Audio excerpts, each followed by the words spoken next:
Íbamos por el segundo estudio, recordad esto.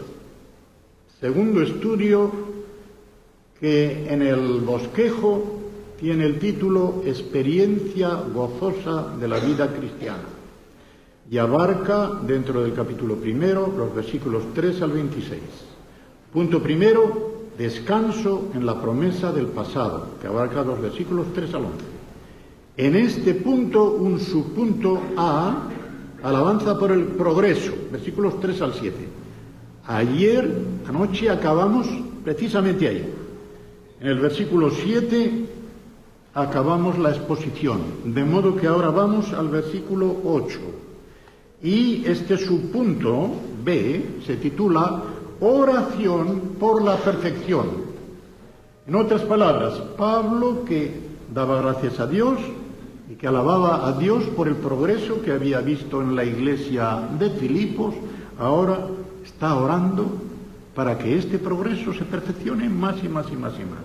Y lo hace en estos versículos 8 al 11. Dice: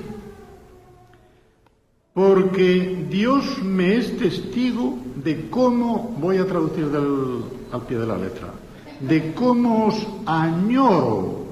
No es el verbo amar, es el verbo añorar. Es una nostalgia la que Pablo tenía de los filipenses. Nostalgia es un punto más que amor. Hay algo en el corazón que está haciendo que una persona esté deseando con anhelo el encontrarse con la otra o con los otros, ¿verdad? El verbo es añorar, porque Dios me es testigo de cómo os añoro a todos vosotros, y dice el original ahora, en las entrañas de Cristo Jesús. En las entrañas de Cristo Jesús. Las entrañas, o sea, el corazón propiamente, que era la entraña principal, como lo es para nosotros. El corazón para los judíos era la sede de los planes del hombre, del sentimiento del hombre, etc. Pero cuando tiene un apelativo diferente, como hay aquí, splanja. El verbo sale bastante en los evangelios, cuando dice, por ejemplo, que viendo Jesús las multitudes, se le conmovieron las entrañas. Splanjomai, el verbo splanjomai. Esplanja, por lo tanto, dice algo más que corazón como centro de la actividad personal del hombre.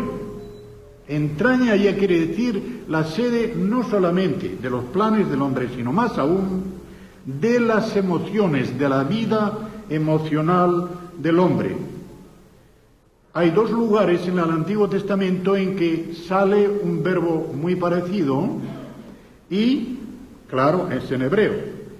En 63, el capítulo que hemos visto antes, pero en el versículo 15 sale el verbo hebreo que tiene que ver con esto. Es el Nahmin. Y allí tiene una relación con Dios. En Jeremías 4:19 es una relación con respecto a los demás hombres. Ahí Pablo está descubriendo su corazón con esa ternura, esa sensibilidad tan estupenda que el gran apóstol tenía, añorando estar con los filipenses y añorándoles con el afecto mismo del Señor Jesucristo. Esto es lo que quiere decir, con el afecto mismo entrañable que el Señor Jesucristo tenía, Él les tenía también este afecto entrañable. Podría decirse, todavía con mayor exactitud, que el mismo Cristo que vivía dentro de Pablo es el que tenía este afecto entrañable hacia los filipenses. Y esto pido en oración. El griego dice solamente, y esto oro. Pero el verbo orar ahí significa orar haciendo una oración de petición. Esto pido en oración, que vuestro amor abunde cada vez más y más. Ahora fíjense en lo que viene. En todo superconocimiento. En todo superconocimiento. Epignosis. Gnosis significa conocimiento. Epignosis, un conocimiento superior. es una palabra muy favorita de Pablo. La saca muchas veces en la epístola a los Efesios. Y aquí, igualmente, pide que ellos tengan un conocimiento superior, cada vez mayor, del Señor Jesucristo, y dice, y donde dice aquí en todo conocimiento no hay tal. Lo de conocimiento pleno está en lo de ciencia, porque gnosis, algunas Biblias y esta misma lo traduce por ciencia. La ciencia hincha, pero lo que dice allí es el conocimiento hincha, en Primera de Corintios 8:1.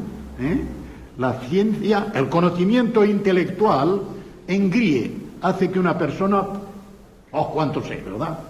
El amor construye, el amor edifica. Pues bien, la palabra que viene después no es esa, no es aesthesi, de donde viene estética. La mejor traducción es en conocimiento superior y en toda percepción fina. Es cuestión de estética, es cuestión de sensibilidad. El verbo significa sentir, pero sentir en sentido de sensibilidad, no sentir en el sentido de tener los mismos sentimientos, tener puesta la mira, que es el verbo phronein, y que ha salido y volverá a salir. Este conocimiento superior en la mente de Pablo significa no solamente un conocimiento superior de Jesucristo, porque no se le nombra, es un conocimiento superior de Dios en su persona, de sus personas, de los caminos de Dios, de los planes de Dios. ¿Y para qué? ¿Cuál es el sentido práctico de este deseo, de esta oración de Pablo? El deseo de Pablo en esta oración es que mediante este conocimiento superior y esta percepción fina de las cosas de Dios, los creyentes de Filipos sean preservados de la desunión que se ve entre líneas y también del ver siempre defectos en los demás. El hombre por naturaleza ve defectos de los demás, no ve los defectos propios. Ya Esopo, mucho tiempo, muchos años antes de Jesucristo, Esopo escribió en su griego clásico una fábula que se llama la fábula de las dos alforjas. Y él, como idólatra, decía que Júpiter, que para los griegos y para los romanos, para los griegos lo llamaban Zeus, los romanos Júpiter, que significa el padre de los dioses, decía que Júpiter a cada ser humano le había puesto dos alforjas, una por delante y otra por detrás. Y dice, y Júpiter nos puso en la alforja de detrás nuestros defectos, en la alforja de delante los defectos de los demás.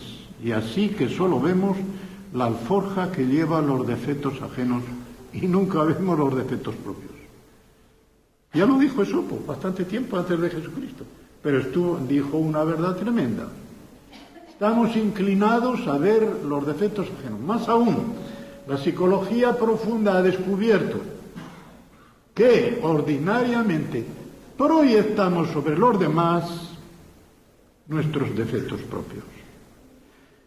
Gustavo Thibon, el francés este que ha escrito libros maravillosos, él es católico pero tiene libros muy buenos, porque también los católicos pueden escribir cosas buenas.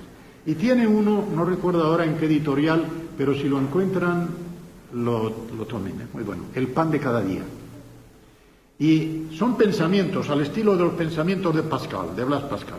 Y en uno de ellos recuerdo que decía, siento que perdí el libro este, o lo regalé o lo que fuera. Dice, cada uno proyecta sobre los demás la parte de criminal que lleva dentro. Ya saben que uno de los refranes muy corrientes son, cree el ladrón que son todos de su condición. Yo creía que eso era, bueno, de la literatura castellana, a lo más del siglo XIV, XV, no. Leyendo la Suma Teológica de Tomás de Aquino, me encuentro la frase. Ya dice el proverbio, cree el ladrón que son todos de su condición. Digo, anda, ya lo escribió Tomás de Aquino en el siglo XIII. Pues así es. Cada uno tendemos a proyectar algo de lo que llevamos dentro. Porque claro, el corazón del hombre es engañoso y perverso. Jeremías 17:9, es engañoso y perverso por naturaleza. No se engaña. Y cuando se dice el corazón, es lo que ahora se llama el subconsciente. En la conciencia plena, en la pantalla de lo que nuestra conciencia psicológica refleja, podemos decir, no, yo no pienso eso. ¡Ay, te estás engañando! Te estás engañando. Por dentro hay una fuerza, un impulso que sube arriba, oscurece esa conciencia y te está pintando las cosas mal. El pecado original. Y todo lo que nosotros hemos añadido a eso hace que el corazón del hombre sea siempre perverso y engañoso hasta que es convertido. Y aún después de convertido, sigue con ese engaño en la medida en que el creyente no se deja dominar, controlar y poseer por el Espíritu Santo de Dios. En la medida en que un creyente se va dejando controlar por el Espíritu de Dios, esto va dejando de ser engañoso. Pero siempre queda algo, porque el poder del pecado va siendo contrarrestado poco a poco, no destruido. Otra traducción falsa de Romanos 6:6. Para que el poder del pecado sea destruido. No, Señor, el verbo que hay allí no significa destruir, significa contrarrestar. Se ha contrarrestado, se ha desactivado, algo así. Y la presencia del pecado nunca se aparta de nosotros hasta la muerte. De modo que esto hemos de tenerlo en cuenta. Y esta es una de las razones por la cual los perfeccionistas se equivocaron y se equivocan. El hombre, el creyente, nunca en esta vida puede llegar a la perfección. Ha de aspirar siempre, y claro, precisamente porque nunca puede llegar, siempre tiene que aspirar hacia ella. Como hacía Pablo, lo veremos en el capítulo 3, cuando él dice, yo una cosa hago, olvidando lo que queda atrás, y lanzándome a lo que queda adelante, voy como un atleta que va a la meta y que sabe que nunca llegará a la meta hasta que no llegue al fin de la vida.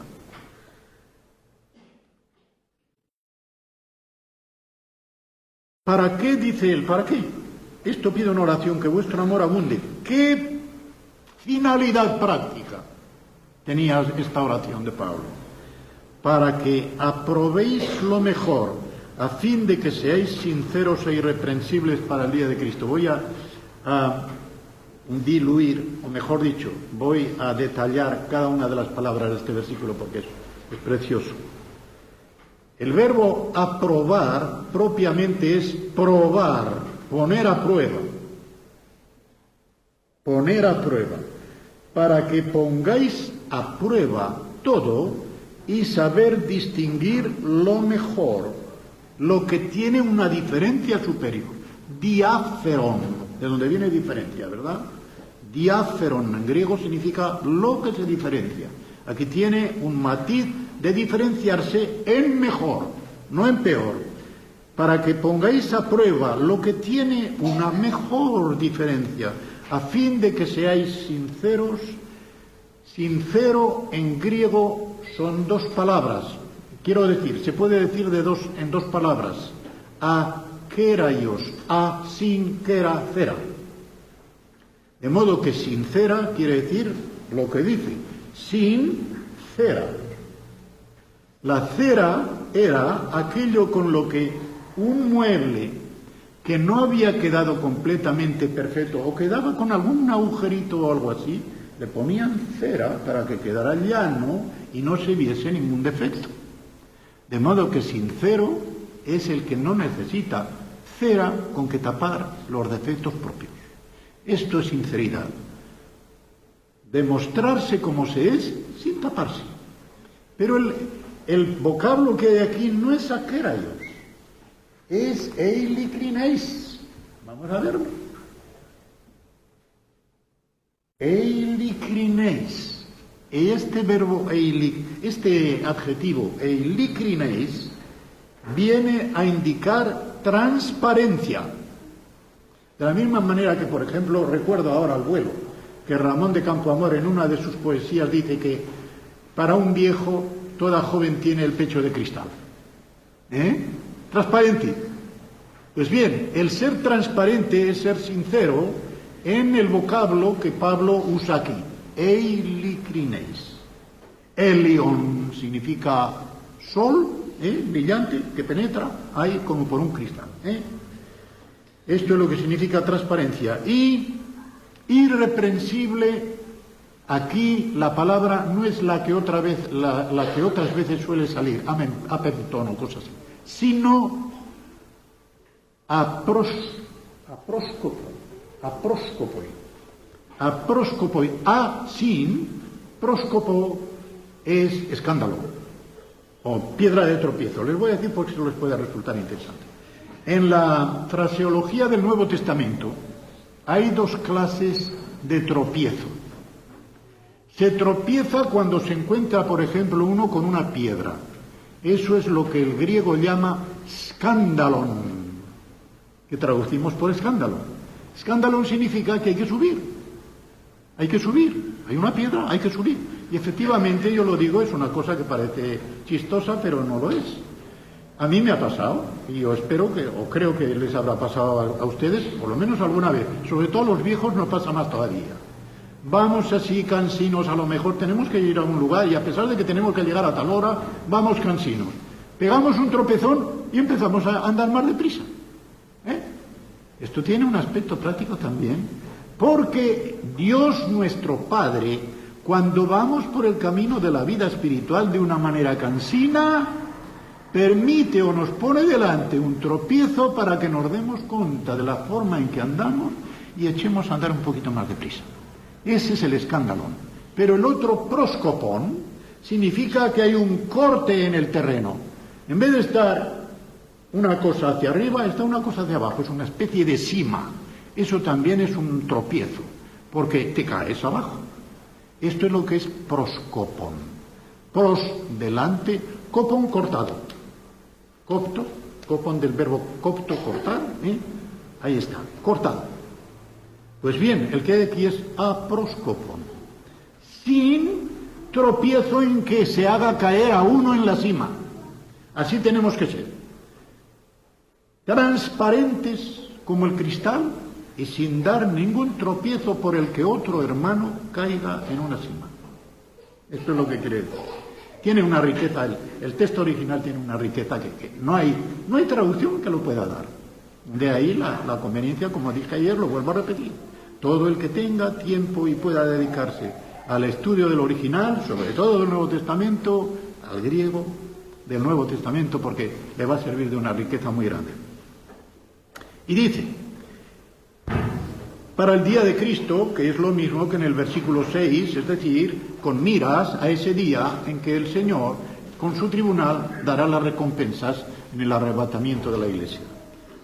Y ahora, llenos de frutos de justicia que son por medio de Jesucristo para gloria y alabanza de Dios. Llenos está en participio de pretérito perfecto del verbo llenar. El pretérito perfecto, creo que no ha salido hasta ahora esta idea para que la sepan, no es del mismo significado que en castellano. El pretérito perfecto, aunque también en castellano lo tiene. El pretérito perfecto griego indica una acción pasada cuyo efecto continúa en el presente. En cambio, el aoristo indefinido es una acción cortada y se acabó. Pero el pretérito perfecto, pepleromenoi, participio de pretérito perfecto, significa que fueron llenos, que continúan llenos de ese fruto. ¿Qué fruto es ese? El fruto del Espíritu Santo, el mismo que hay en Gálatas 5:22. 22 y 23 están los 9 aspectos o los 9 granos de uva del racimo, que suelo decir yo. Es un solo racimo, por eso es tan singular.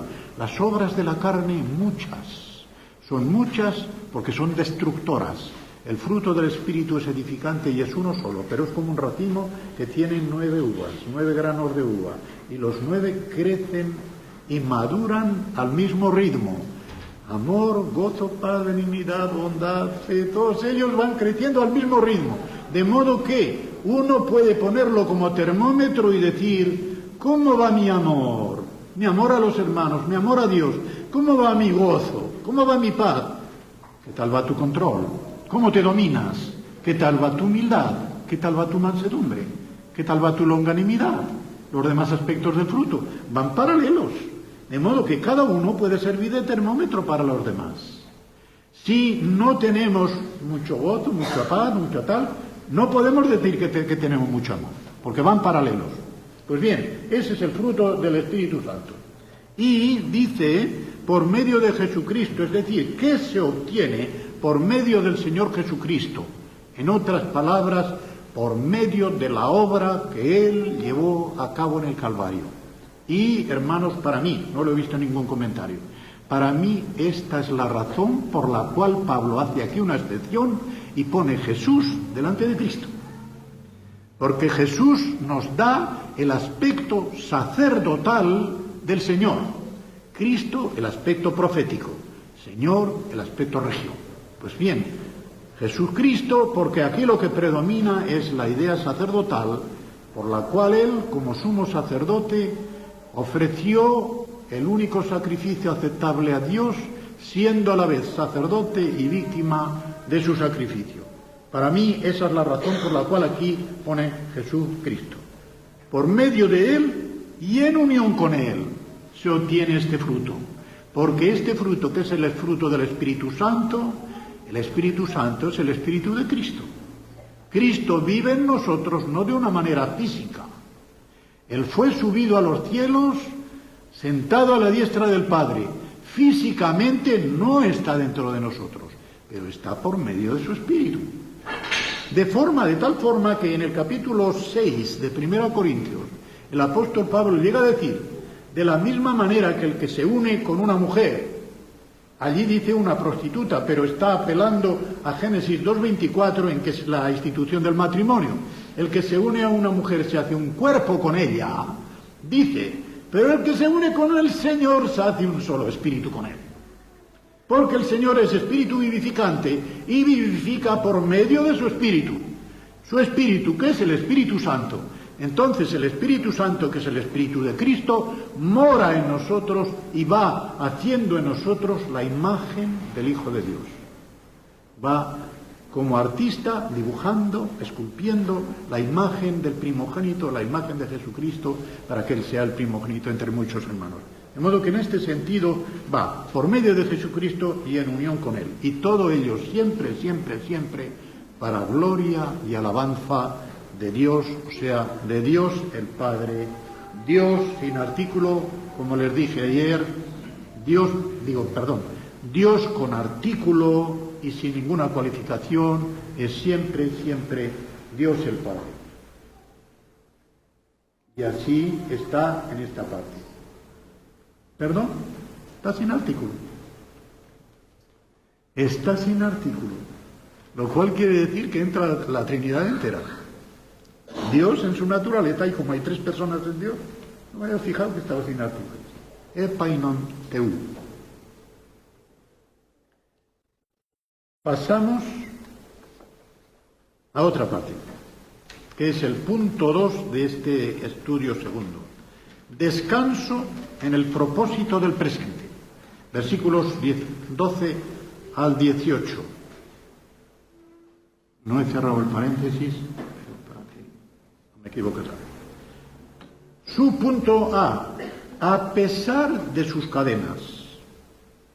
O sea, él tenía la paz interior, paz espiritual completa, a pesar de sus cadenas. El punto B será a pesar de sus enemigos. Pues bien, a pesar de sus cadenas. Versículo 12. Quiero que sepáis. El original no dice quiero que sepáis, dice quiero que conozcáis. La diferencia que hay entre el verbo saber, oida, en griego, y el verbo conocer, ginosko, es que saber se refiere a la experiencia de uno en la ciencia, en el arte, en lo que sea, una experiencia personal que tiene, que le da a uno cierta sabiduría en las cosas, sean las cosas de arriba, sean las cosas de abajo. En cambio, el verbo ginosko, de suyo suele significar un conocimiento afectivo, íntimo, experimental de una persona con otra. La primera vez que sale este verbo en el hebreo, yadoa, es en Génesis 4:1 y nos da la pauta de todos los demás. Conoció Adán a su mujer Eva y ésta dio a luz a su hijo primogénito Caín. Y dijo, lo he obtenido de Dios, porque Canaán significa obtener, Caín se parece a Canaán, ¿verdad? Conoció Adán a su mujer. Ya sabemos lo que significa, ¿no? Pues bien, este sentido del verbo conocer va a prevalecer en toda la Biblia, en tal forma que yo me atrevería a decir que de cada 100 veces que sale este verbo, y sale cientos de veces, 99 de esas 100 significa el conocimiento afectivo, experimental, que llega hasta la interacción, que diríamos, hasta lo que es el acto marital. Y al principio a una persona, a un creyente, naturalmente le puede parecer, eso suena grosero, no, porque no es carnal, es espiritual, de modo que un conocimiento afectivo de Dios a mí y de mí a Dios es una interpenetración espiritual semejante a la que hay entre el marido y la mujer, pero en vez de ser en el aspecto carnal, es en el aspecto espiritual. En el aspecto carnal no cabe mayor intimidad que la que hay en la unión de marido y mujer, pues en el aspecto espiritual no cabe mayor unión que la que hay en el conocimiento experimental de Dios, del Señor Jesucristo, de Él para mí, de mí para Él. ¿No es verdad que esto es estupendo, hermanos? Que pueda haber de Dios conmigo y de mí con Dios, que pueda haber una unión parecida a esa. Así se explica que en el Antiguo Testamento Dios aparezca siempre como el marido de Israel. Tu marido es tu hacedor, dice en Isaías 48, tu marido es tu hacedor. Y bueno, en el Nuevo Testamento vemos a cada paso que Jesucristo es el esposo de la Iglesia.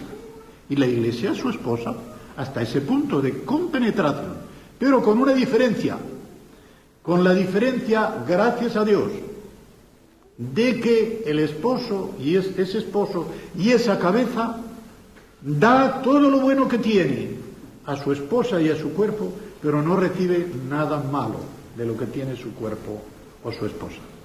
Ese también es un consuelo muy grande. Aquí no sucede eso. La cabeza mía es de la misma naturaleza de mi cuerpo. Si mi cuerpo sufre, mi cabeza también. Y mi cabeza puede enfermar también. Aunque el resto de mi cuerpo estuviera sano, también mi cabeza puede enfermar. Nuestra cabeza espiritual no puede nunca enfermar con las enfermedades de su cuerpo, que es la Iglesia. Es una ventaja muy grande. En cambio, todo lo que tiene como plenitud de todo lo espiritual la Iglesia, lo tiene porque se lo da su cabeza, que es Jesucristo. Efesios 1:23 es un versículo clave, muy controvertido, pero un versículo que tiene una densidad tremenda. Bien, pues aquí vemos que Pablo se daba cuenta de que los filipenses sin duda estarían intranquilos, porque sabían lo que le estaba pasando a él. Estaban intranquilos por la situación de Pablo. ¿Qué le pasará a este hombre? ¿Saldrá con bien de la presentación ante el César? ¿Lo condenarán a muerte? ¿Lo condenarán a cadena perpetua? ¿Lo soltarán algún día para que lo podamos tener entre nosotros? Y en todo lo que queda de este capítulo podemos decir que Pablo les va a dar una satisfacción. Y con lo que él conocía, quizá no por revelación de Dios, sino por conjetura espiritual que él tenía la esperanza de que les sería devuelto por algún tiempo. Y así fue. Porque entre la primera y la segunda presentación ante el César sucedieron quizá unos 5 o 6 años. Hacia el año 62 fue la primera presentación, 62 o 63, y la última, con la cual terminó su vida terrenal, por el martirio, decapitado por Nerón, fue hacia el 67 o el 68. Muy poco antes de que Nerón muriera. Poco después de morir Pedro y Pablo, murió Nerón. Naturalmente que iría a distinto lugar, ¿no? Pues él estaba preocupado por la preocupación de los filipenses. Y aquí dice, quiero que conozcáis, hermanos, que las cosas que me han sucedido, para que os pongáis gozosos, no solamente tranquilos, sin preocupación, para que estéis gozosos, quiero que conozcáis que las cosas que me han sucedido han redundado más bien para el progreso del Evangelio. Incluso estando aquí prisionero, el Evangelio ha ganado muchas bazas, no solamente precisamente estando, sino precisamente por estar. Y él se apresura, por lo tanto, a decir que no se angustien por él, no. Esta situación ha servido para mayor progreso del Evangelio. De tal manera que mis prisiones, el griego dice mis ataduras, es decir, mis cadenas se han hecho patentes en Cristo, en todo el pretorio y a todos los demás. Si según la opinión más probable, porque hay quien lo discute, Pablo estaba en Roma, la guardia pretoriana del emperador en Roma podía llegar hasta de 6.000 a 9.000 soldados. De modo que por toda aquella guardia pretoriana que se turnaba cerca de donde tenía Pablo su piso, en que estaba atado siempre por lo menos a un soldado, no se iba a escapar, ¿no? Pero a todos se lo hacían, pues a él también. Tenían preso, pero podía salir, siempre que fuera con la cadena y con el soldado, podía salir en la primera prisión, no en la segunda. Pues él dice, se ha hecho evidente, el Evangelio de Cristo se ha hecho evidente, porque todo el mundo se ha podido dar cuenta de que yo estoy aquí no por falta de tacto, no por haber atacado a los judíos, no por haber atacado a las autoridades del imperio, no, sino pura y simplemente por el testimonio de Jesucristo, por el testimonio del Evangelio, únicamente por eso. De ahí que él está gozoso y quiere que los filipenses estén también gozosos, porque él ha tenido una oportunidad estupenda de que dentro de la guardia pretoriana y todos los demás, dice, todos los demás que acudían a verle o que pasaban por allí podían tener una experiencia de lo que a él le estaba pasando. Y con ello, pues, el Evangelio iba cobrando progreso. Dice, y la mayoría, yo cuando llegué a este punto digo, la mayoría puse entre paréntesis, no todos, pues no, porque si no diría todos. Pero no, él dice la mayoría, pleionas, la mayoría.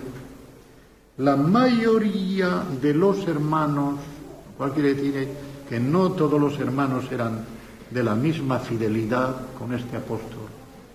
Cobrando ánimo en el Señor, El verbo griego creo que es algo más fuerte. Epoizotas, quedando persuadido, adquiriendo una mayor persuasión. Este es el mismo verbo que Pablo siempre emplea cuando dice estoy persuadido de que tal, cobrando ánimo, estando más persuadidos cada vez más en el Señor, con mis cadenas, con mis prisiones, se atreven mucho más a hablar la palabra de Dios sin temor. Se atreven, el atrevimiento, aquí es tolmán, en otras palabras es parresía, aquí no está porque parresía es para hablar con denuedo, con coraje, con valentía, con sinceridad, con franqueza. Entonces se pone la palabra parresía, sale mucho en las epístolas de Pablo y también en el libro de Hechos, pero aquí sale el tolmán, el ánimo para hablar más, el atrevimiento. Y ahora dice, algunos es cierto, proclaman, es el verbo proclamar, criso, de donde viene esa palabra que ahora ha cundido tanto, muchos de ustedes la habrán oído, el querigma, eso lo usa mucho sobre todo la Iglesia Católica, pero querigma significa proclamación. La predicación del Evangelio es una proclamación. Una proclamación quiere decir que hay un testimonio bien cimentado y garantizado de lo que se dice de la obra del Señor Jesucristo. El que fue y ya murió rector del London Bible College, Ernesto Kivan, dijo una frase muy buena entre las muchas buenas que tiene. Cuidado, el Evangelio es una proclamación, no una exclamación. O sea, no es solamente decir una frase, es una proclamación. Proclamación quiere decir lo siguiente. El verbo que hizo, que está aquí, viene del sustantivo kerix, que significa heraldo, alguacil. O sea, yo no sé cómo están ahora las cosas, pero recuerdo del pueblo de mi abuela cuando salía el alguacil con todos los edictos del alcalde. Fulanito de tal y tal, alcalde de este pueblo, decreta que tal y cual es el otro. Esto es la proclamación del Evangelio. Es proclamar el mensaje que el Señor nos ha dado sin añadirle ni quitarle.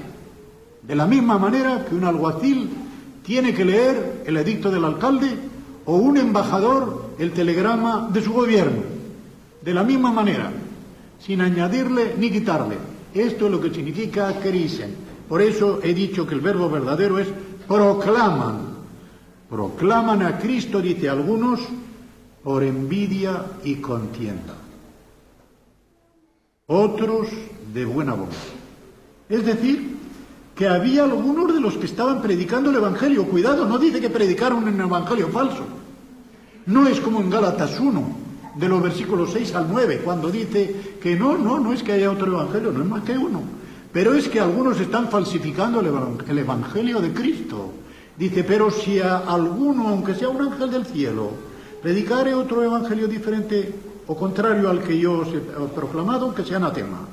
Y lo repito, dice en el versículo 9, si alguno, etcétera, lo vuelve a repetir, que sea anatema, es decir, que sea maldito, que sea cortado del pueblo de Dios, como significaba el hebreo jerem en el Antiguo Testamento, que sea cortado, no debe pertenecer al pueblo de Dios el que diga eso. Aquí no, estaban predicando el verdadero Evangelio, predicaban a Cristo como se debe predicar, pero el motivo era malo. Se discute y todavía los autores que yo he leído discuten en qué forma predicaban el Evangelio esta gente. Dice, pues puede ser que atacando a los judíos de una manera descarada y directa, con lo cual provocaban todavía más la persecución de Pablo. O hablando descaradamente contra las autoridades del imperio, lo cual Pablo tampoco hacía, que era muy acatador de las autoridades. Yo creo, aunque no lo dicen los comentaristas, que también podía ser otra cosa. Recordaréis que el apóstol Pablo, especialmente en 2 Corintios, está hablando de los que le atacaban a él y tal, y que llegaban a decir que tenía muy mala facha y como orador era una nulidad. Así se puede traducir al buen castellano. Muy mala facha física, y él no dice que sea mentira, porque verdaderamente parece que tenía mala facha física. Por eso aquellos de Éfeso pensaban que él era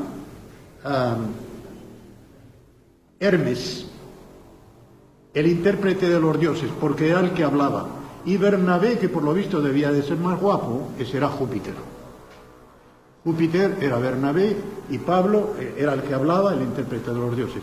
Él no niega que quizá tuviera mala facha física y, si según la opinión más probable, de aquella ceguera que le sobrevino en el camino de Damasco, le quedó alguna cosita en los ojos, ¿verdad? Esto es lo que parece, que da a entender al final de la epístola a los Gálatas cuando dice, mirad con qué letras tan grandes os escribo. El escribir con letras grandes ordinariamente es de una persona que padece de la vista, aunque grafológicamente podría ser de una persona muy orgullosa, ¿verdad? Pero seguramente que no lo era en el caso de Pablo. De modo que da a entender que tenía algo de la vista y que esto le daba una impresión un poquitín física o un poquitín mala. Dicen que la presencia física es mala, pero las cartas son fuertes, Las cartas son fuertes. Y cuando él actuaba hablando de palabra, no le salían las cosas tan bien como cuando él escribía. Bueno, eso creo que nos pasa a muchos, ¿no? Nos expresamos mejor porque tenemos más tiempo para discurrir y poner las cosas en su orden, y a veces no todos tenemos la misma elocuencia para hablar de palabra correctamente. Yo nunca me he tenido por orador, y seguramente que cometeré muchas incorrecciones hablando de palabra. Escribiendo ya me cuido, ya cuido mejor el estilo y la fraseología. Pues bien, este hombre, en mi opinión, habría quienes dijeran: ese está preso, ya no puede predicar por ahí. Pero es que es el único que puede predicar, ¿o qué? Yo voy a demostrar que puedo predicar el Evangelio también como él. ¿No os parece que habría quienes pensaran también eso? Ahora que él está preso y como él, bueno, cuando está suelto, él atrae a la gente. Hace milagros, hace tal, atrae a la gente. Pero yo voy a demostrar que puedo predicar el Evangelio también, o mejor que él, ahora que está preso, ¿sí? Por contienda, por envidia, etcétera. Otros lo hacían de buena voluntad, sabiendo que él estaba preso por el Evangelio. Bueno, pues yo ahora voy a poner de mi parte lo que quiera, con todo el amor que tengo hacia el apóstol, pero voy a suplir lo que él no puede hacer en esta parte, y en esta, y en esta, y en esta. Y cada hermano puede hacerlo cuando otro hermano está impedido por enfermedad, por lo que sea. Y lo puede hacer de buena voluntad, sin pensar que está poniendo al otro de menos. Yo recuerdo, yo no solía gritar. Cuando predicaba siendo magistral de la catedral de Tarazona, yo tengo esta idea, quizá es un reflejo de que proyecto mi defecto. Cuando un orador grita demasiado, en mi opinión, quiere suplir con el grito lo que le falta de sustancia. No digo en todos, ¿verdad? Pero en muchos, con mucho gesto y con mucho grito, y que dice: oh, qué poca cosa. No lo digo que sea en todos. Pero me tocó predicar en una parroquia, en una iglesia pequeña, donde el cura, que había sido condiscípulo mío en el seminario, aunque estudiaba 3 años menos, ¿verdad?, era bastante sordo. A este hombre, claro, siendo bastante sordo y que yo no grito mucho, le debió de parecer que yo no me había portado como debía, aun siendo el magistral de la catedral. Aquel hombre se puso a gritar desde el presbiterio que había que taparse los oídos, gritando para añadir algo a lo que había dicho, como diciendo: el pobre hombre, a pesar de ser canónigo del magistral, no se ha desempeñado como... Ahora voy a demostrar yo que... Envidia y contienda. Qué pobre hombre uno que hace esa cosa. Qué pobre hombre que tiene que acudir a esos medios, a esos recursos. Pues bien, así lo sabía, no cabe duda. Ahora os voy a decir una cosa. Los versículos 16 y 17 en casi todos los manuscritos están al revés. El que es 16 es 17 y el que es 17 es 16. Por lo tanto, los voy a leer como habrían de ser en realidad. Versículo 16, el que pone 17: los unos por amor, sabiendo que estoy puesto, un término keimai, que es término militar, como un soldado que está en su puesto, que estoy puesto para la defensa del Evangelio.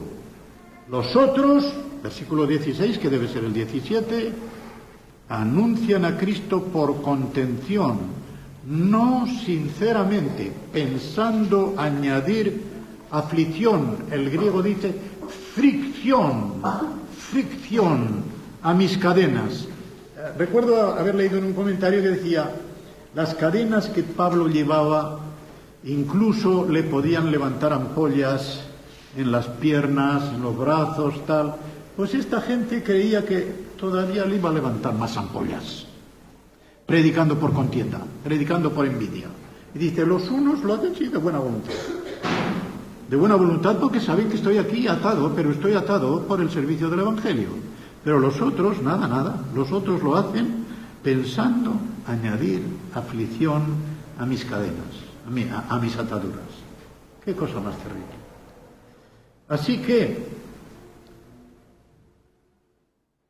Esto que tengo aquí ya lo he dicho. Cómo lo hacían, arremetiendo contra los judíos, aumentando la hostilidad, etc. Tengo aquí una anotación respecto de esto, del creer que lo va a hacer uno, mejor que otro, etc. El fallecido doctor Lloyd Jones decía, en uno de sus libros decía, un predicador que está escuchando con gusto, con mucho gusto, a otro predicador, no lo puede hacer sino por una acción especial del Espíritu Santo. ¿Entendéis? Nuestro corazón natural, perverso y engañoso, cuando estamos oyendo a otro hermano que predica, ¿a qué nos inclina? A ver dónde falla, a ver qué es lo que se le escapa, a criticar los defectos. A esto nos inclina el corazón, ¿eh? Pero el que escucha con gusto y dice, qué bien, pues mira, esto me va a servir, tal, ¿eh? Siempre podemos aprender de otros hermanos, y no solamente del que esté predicando, del que está en el banco, podemos aprender. Y qué cosa tan bonita cuando sabemos aprender de cosas buenas que dicen otros hermanos predicadores y las asimilamos luego, podemos decir, rebozadas o sin rebozar, porque no tienen copyright, ¿eh? Si no están escritas, las podemos decir. Pero él decía, con mucha vista, cuando se oye con gusto, eso lo está haciendo el Espíritu Santo, no lo hace el corazón natural del hombre. Pues este es el caso que presenta Pablo. Algunos de ellos no les inspiraba el Espíritu Santo en el Evangelio, no les inspiraba a él. ¿Y cómo reacciona Pablo? ¿Qué pues? Como diciendo, ¿qué voy a sacar en conclusión? ¿Qué vamos a sacar? ¿Qué pues? Que no obstante, de todas maneras, en el hebreo, de toda clase de manera, o por pretexto o por verdad, Cristo es anunciado. Y en esto me gozo y me gozaré aún. Como diciendo, lo están haciendo por contienda, pero lo que predican es el Evangelio de Cristo. Pues no me importa que lo hagan por contienda, por envidia mía. Están predicando a Cristo, es el verdadero Evangelio, me gozo. ¡Qué corazón tan grande el de este hombre! Él podía haber dicho, pero mira que son malos, qué mala idea tienen. No dice eso. Dice sí la verdad, lo hacen por contención, lo hacen por envidia, pero están predicando el verdadero Evangelio. Pues que lo hagan por lo que lo hagan, yo me gozo. Y me gozaré aún. Estupendo. Qué estupendo. El verbo que hay aquí para anunciar, porque para anunciar hay varios verbos en griego. El katangelo, que es el que está aquí, es el mismo verbo que está en 1 Corintios 11:26, cuando el apóstol Pablo dice, recordando las palabras de Jesucristo, todas las veces que hiciereis esto, la muerte del Señor anunciáis hasta que Él venga. Es el mismo verbo, katangeleti. Es el mismo verbo que aquí. Y ahora entramos en la tercera parte de este estudio. Descanso en el plan del futuro, que comprende los versículos 19 al 26. A ver si por lo menos estos versículos los vamos a dar.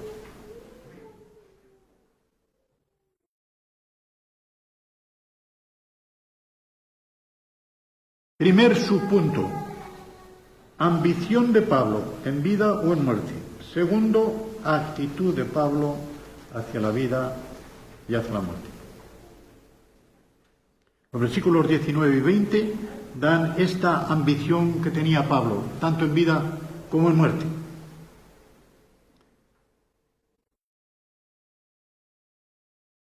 Dice el versículo 19, porque sé, aquí sí es el verbo saber, oiga, porque sé que por vuestra oración y la suministración del Espíritu de Jesucristo, esto resultará para mi liberación, o resultará en mi liberación, conforme a mi anhelo y esperanza de que nada seré avergonzado, antes bien con toda confianza, como siempre, ahora también será engrandecido, magnificado, engrandecido, glorificado Cristo en mi cuerpo, o por vida o por muerte. Estos dos versículos dan la ambición de Pablo. Él pone dos clases de ayuda. Mediante vuestra oración. Espero que oréis por mí, para que esto resulte para mejor gloria de Dios, para ganancia mía y provecho del Evangelio y provecho vuestro. La suministración del Espíritu de Jesucristo. Para suministración está enteramente el mismo vocablo que hay en Efesios 4:16, enteramente el mismo, que es epijoreguía, suministro. ¿A qué se refiere Pablo el suministro del Espíritu Santo? Muy probablemente se refiere a lo que el Señor Jesucristo ya había dicho. La referencia la tienen en Mateo 13:11 y en Lucas 12:11.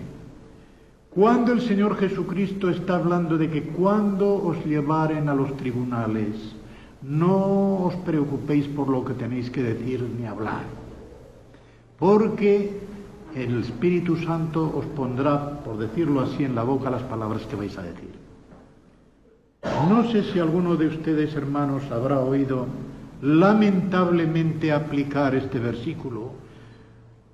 Yo le he oído a un hombre, a un predicador, delante de la juventud de mi iglesia. Tuve que decirles enseguida, no le creéis en nada de lo que ha dicho. Decir que él subía al púlpito sin preparación, porque para eso estaba el Espíritu Santo. ¿Qué os parece? Claro, Jesucristo dijo allí que no hay que preocuparse por lo que hay que decir, que Él pondrá, el Espíritu Santo pondrá en nosotros las palabras que hablan. ¡Qué desatino! Sacar de contexto completamente las frases de Jesucristo. Jesucristo está hablando solamente de cuando le lleven a uno a declarar ante los tribunales, y al que lo llevan, al creyente que llevan a declarar ante los tribunales, no sabe lo que le van a preguntar. Y entonces, para contestar con todo descanso, con toda paz, con toda plenitud de confianza en el Señor, Jesucristo le dice, no penséis, ya os dirá el Señor, en mi espíritu, ya os dirá el Espíritu Santo lo que vais a contestar. Muy bien, ese es el contexto. Pero, hombre, subir al púlpito, ahí no te van a tomar de sorpresa. Subir al púlpito sin prepararse es tentar a Dios. No es esperar que el Espíritu Santo hable, es tentar a Dios. Estas dos fuentes de ayuda esperaba él, la oración de los filipenses y el suministro del Espíritu Santo en casos de apuro. El Espíritu de Jesucristo, que dice él. El Espíritu de Jesucristo. Esto de liberación, aunque el vocablo es sotería, que puede significar liberación, principalmente significa salvación, muy probablemente en este lugar, más que salvación o liberación, significa vindicación. Es decir, que iba a salir bien de aquella prueba. ¿Lo soltarían o no lo soltarían? Pero él iba a poder salir de allí con la cabeza alta, sin tener que avergonzarse. Por eso lo pone en el contexto. Conforme a mi anhelo y esperanza de que nada seré avergonzado. La misma frase muy parecida y el mismo verbo que encuentran ustedes en 2 de Timoteo 2:15. El obrero de Dios que no sea avergonzado porque sabe cortar, sabe distribuir, dividir, dice el verbo allí, rectamente la palabra de verdad. No es avergonzado el que está preparado para esto. Pues bien, él sabía que no iba a ser avergonzado porque iba a dar un verdadero testimonio del Señor Jesucristo. Fuera como fuera, suelto o sin soltar, en vida o en muerte. Por eso dice, será glorificado el Señor Jesucristo en mí, por vida o por muerte. Es decir, o me soltarán o me matarán. Si me matan, soy, como dice aquí, mártis. De ahí viene mártir, ¿verdad? Mártis en griego significa testigo. Y se ha venido a llamar mártires a los que han sellado su testimonio de la manera más fuerte con que se puede sellar, con la propia vida. Dando la vida por el Evangelio se da el mayor testimonio de Cristo que se puede dar, porque nadie puede dar otro testimonio mayor que el dar la vida por los amigos. Pues bien, el dar la vida por el Evangelio, por Jesucristo, es el mayor testimonio, el mayor mártir. Actitud de Pablo hacia la vida y la muerte. Esa es la ambición que tenía, de que el Señor sería engrandecido por la oración de ellos, por el suministro del Espíritu, en su cuerpo, sea por vida o sea por muerte. Y ahora dice, porque para mí el vivir es Cristo y el morir es ganancia. Ya diré después si hay que añadir alguna otra cosa. Mas si el vivir en la carne resulta para mí en beneficio de la obra, no sé entonces qué escoger. Porque de ambas cosas estoy puesto en estrecho, teniendo deseo de partir y estar con Cristo, lo cual es muchísimo mejor. Pero quedar en la carne es más necesario por causa de vosotros.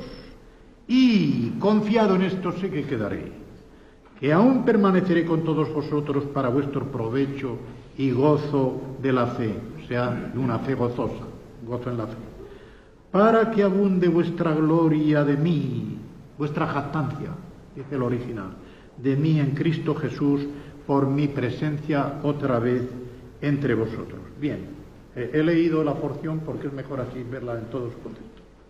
Hay un énfasis de colocación aquí. Énfasis de colocación en griego se llama cuando la palabra o la frase más importante se pone o al principio o al final. Porque la pedagogía enseña que lo primero y lo último es lo que mejor se queda en la memoria. Lo de en medio puede diluirse, pero lo primero, porque sorprende, lo último, porque es lo último que ha quedado allí. Lo primero y lo último, por lo tanto, tienen un énfasis de prioridad. Lean ustedes Hechos 13, el versículo primero, y se darán cuenta de que el primero y el último de toda aquella lista eran los principales. Bernabé está el primero y Pablo el último en aquella fila. Los dos principales, y a esos dos va a enviar la Iglesia, o mejor dicho, va a dejar partir, porque el que envía es el Espíritu Santo. Y lo dice después el contexto. Y enviados por el Espíritu Santo, el verbo que hay allí es soltar las puertas, las compuertas, para que pudieran salir. Pero el envío lo hace el Espíritu Santo.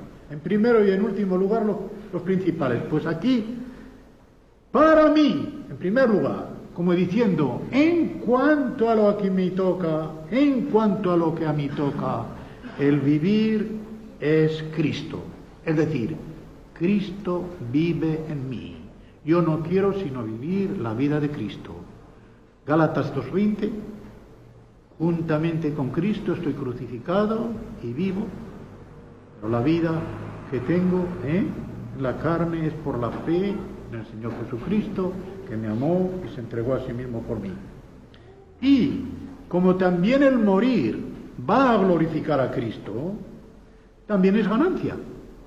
Cuidado, esto suele entenderse que es ganancia para Pablo. El verdadero sentido no es este. Es ganancia para el Evangelio, porque será mejor para la causa del Evangelio. Y tengamos en cuenta una cosa, porque aquí podemos meter la pata, como suele decirse. Este versículo no se refiere al estado intermedio. El versículo 23 sí, pero no el versículo 21. ¿En qué se conoce? Pues sencillamente en que el verbo morir está en aoristo, en indefinido. Un acto pan. Si fuera la muerte como estado intermedio, sería un presente continuo. Pero no. No es el estado, subrayado lo tengo yo, no es el estado de muerte al que Pablo se refiere en este versículo, sino al acto de morir en acto de servicio por el Evangelio, de morir como mártir por la causa de Cristo. A eso se refiere. Y él dice que esto va todavía a hacer que el Evangelio progrese más aún.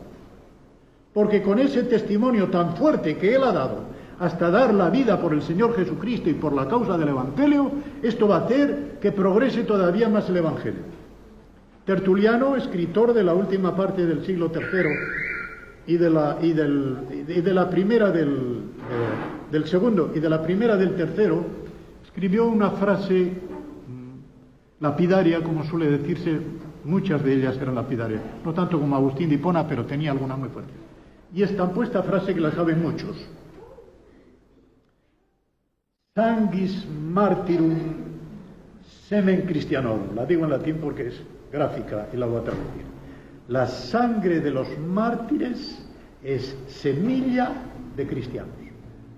De modo que si como la sangre de los que mueren por la causa de Cristo fuera como una semilla que se pone en la tierra del mundo y de ahí brotan más creyentes, por ese testimonio tan fuerte que se ha dado, la sangre de los mártires es semilla de cristianos. Pues esto es lo que quiere decir aquí el apóstol Pablo, que su muerte violenta por la causa del Evangelio todavía va a hacer que progrese más el Evangelio.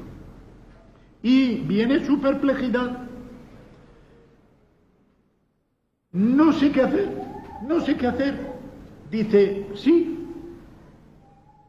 para mí el vivir es Cristo, el morir es ganancia, pero voy a traducir este versículo como debe ser porque resulta confuso. Aquí la sintaxis de Pablo es mala como en muchas otras ocasiones. San Pablo, o Pablo, el apóstol Pablo, tenía un corazón y una inteligencia vivísimos, pero cuando se lanzaba hacia un pensamiento, la sintaxis se le olvidaba y no se preocupaba si construía de una manera o construía de otra, sino que iba al grano, como solemos decir. Y aquí es uno en que deja la cosa colgada. El versículo dice así en el original, al pie de la letra: pero si el vivir en carne, versículo 22, pero si el vivir en carne, esto me resulta en beneficio de la obra, y no alcanzo a decir lo que escogeré. Esto es lo que dice el original. Aunque en lo de alcanzo a decir, yo lo pongo, doy a conocer. El verbo gnorizo en griego significa dar a conocer, pero yo lo pongo, no alcanzo a decir, porque es un castellano mejor, De modo que deja la frase cortada, Si el vivir en carne, una de las dos cosas, esto me resulta en beneficio de la obra, y no alcanzo a decir lo que escogeré. ¿Por qué? Porque estoy puesto en estrechura. En los Salmos, ustedes verán una cosa: la libertad se expresa mediante el símil de salir a la anchura. Salir a un espacio ancho es tener libertad. Pues bien, encontrarse en estrechura quiere decir que uno está violento, coaccionado por unas fuerzas que escapan a su voluntad. Y él se siente como encajonado ahí, aprisionado entre dos fuerzas. Estas dos fuerzas son su deseo natural, santificado por Dios, pero deseo natural, que de suyo le inclinaría a dar la vida por Cristo. Y el otro es el beneficio de la obra si su presencia física se prolongaba aquí. Y él dice, yo no sé qué escoger, porque el impulso natural de mi corazón tendería a morir. Pero, por otra parte, vuestro beneficio será mejor si yo me quedo aquí por algún tiempo. Cuando yo estaba viendo esta tarde esto, me he acordado de lo que Pablo les dijo a los ancianos de Éfeso en aquella despedida tan tierna. Mirad lo que dice en Hechos 20, después del versículo 28. Por tanto, mirad por vosotros y por todo el rebaño en que el Espíritu Santo os ha puesto por supervisores, no quiero decir obispos, para apacentar la iglesia del Señor, la cual Él ganó por su propia sangre. o por la sangre de su propio. La sangre de Dios, porque la sangre de Jesucristo era Dios, era la sangre de Dios.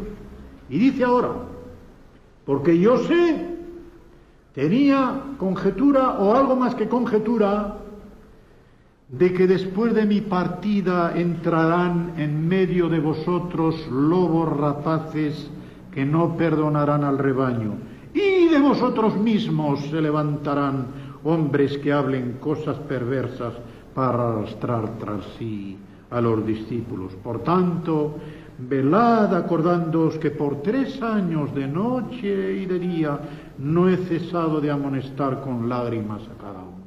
¡Qué ternura! ¡Qué ternura! Pero ¿veis lo que Pablo veía venir?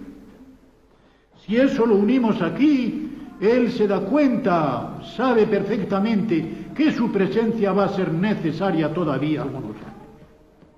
Va a ser necesaria porque cuando él desaparezca de la vista, todos aquellos que han estado predicando por contención, por envidia, y todavía peor, judaizantes, gnósticos, etcétera, que se irán colando de Matute en las congregaciones, en las iglesias, van a tratar de hacer todo el daño posible, de los cuales dice el apóstol Juan en su primera carta, en el capítulo 2 y en el versículo 19, salieron de nosotros, pero no eran de los nuestros.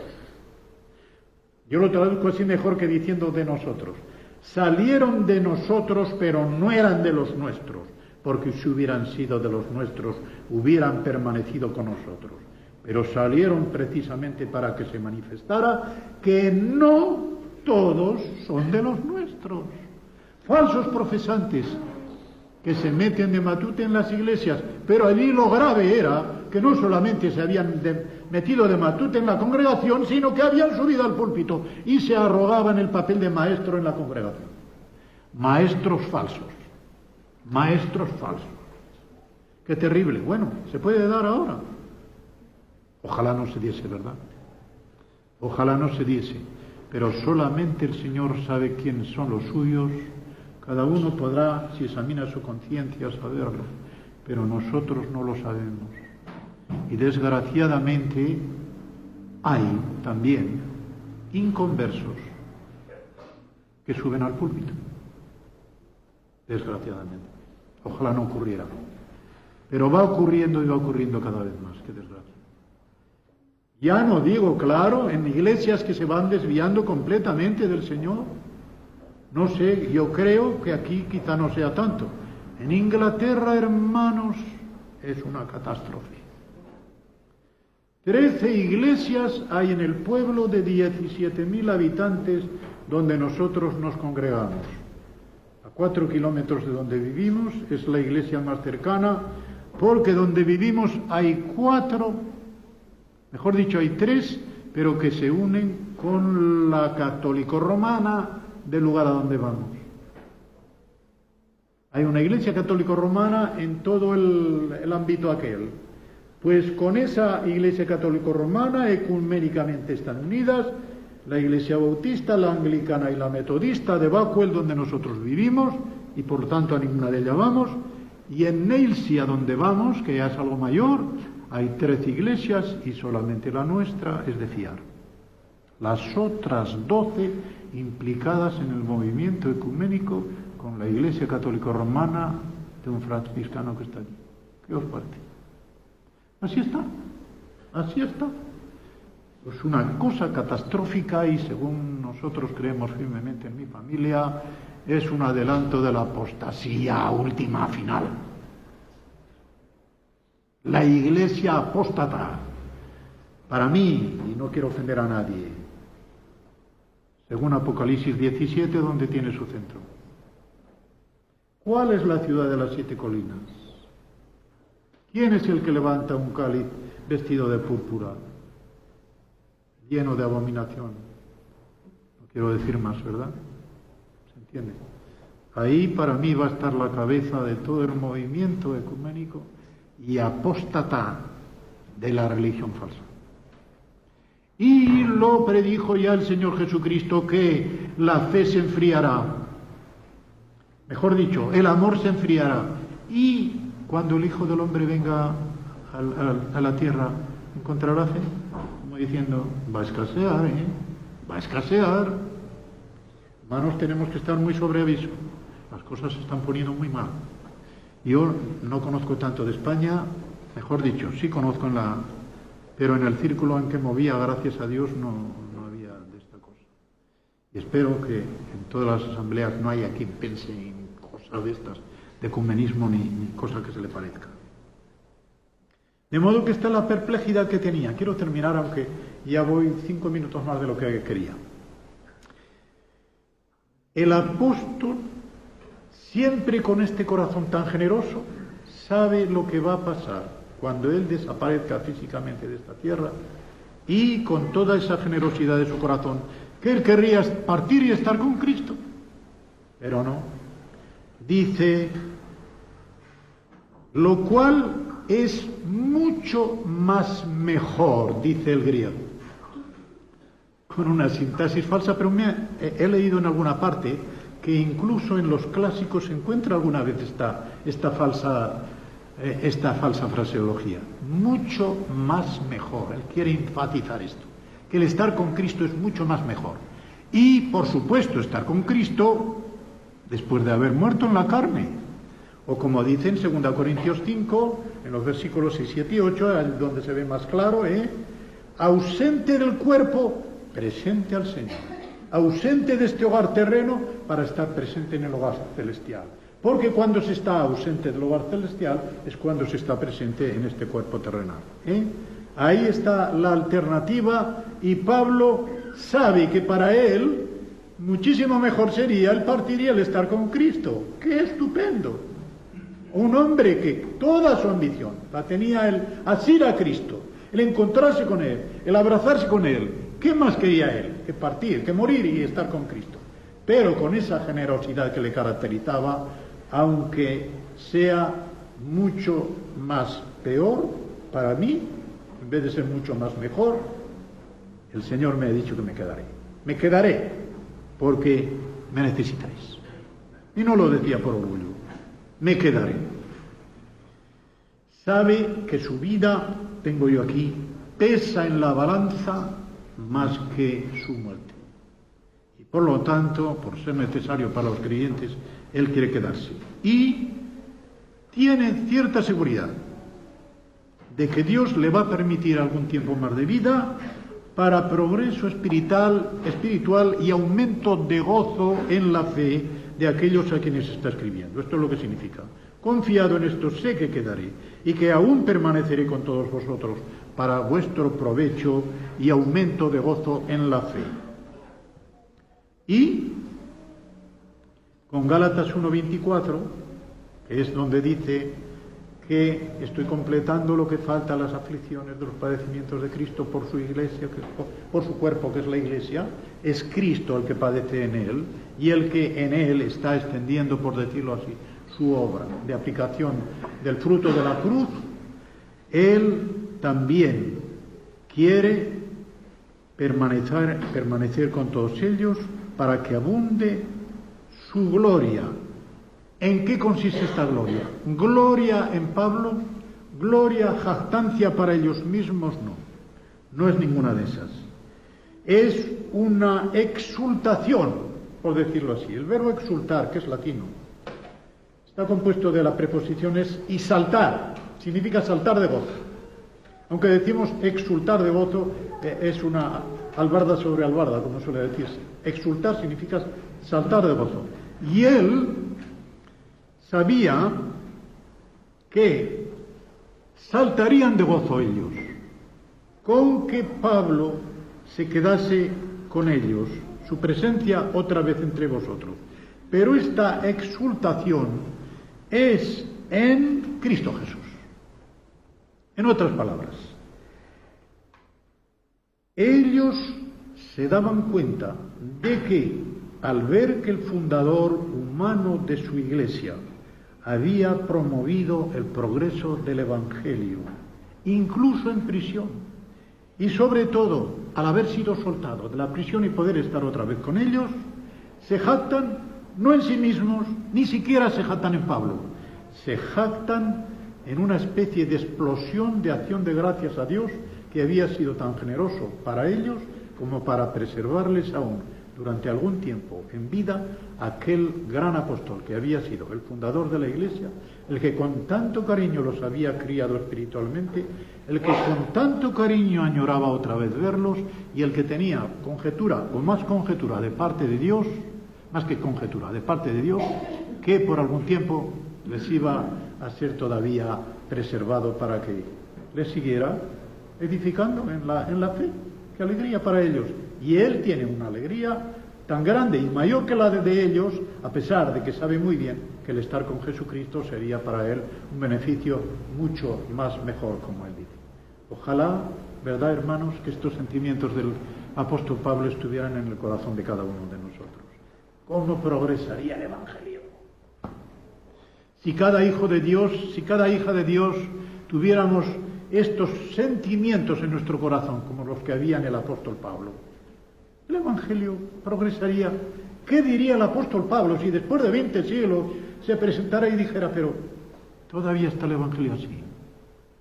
Y lo que hay evangelizado se encuentra de esta manera. Se llevaría las manos a la cabeza, o como solemos decir, diría, me vuelvo al sepulcro porque no quiero ver más esto.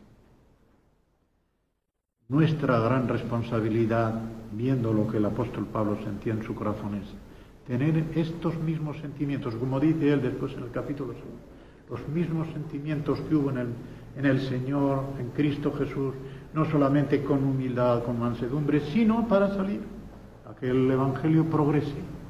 Y no hace falta ir dando gritos por la calle, eso puede ser contraproducente, sino que nuestra propia presencia en el mundo sea tal testimonio que al vernos a cada uno puedan decir lo que ya decían las autoridades de Jerusalén viendo a Juan y a Pedro, y dice, le reconocían que habían estado con Jesús. Que cada uno de los que nos rodea dijera, aquí hay algo diferente, este no es como nosotros, este ha estado con Jesús.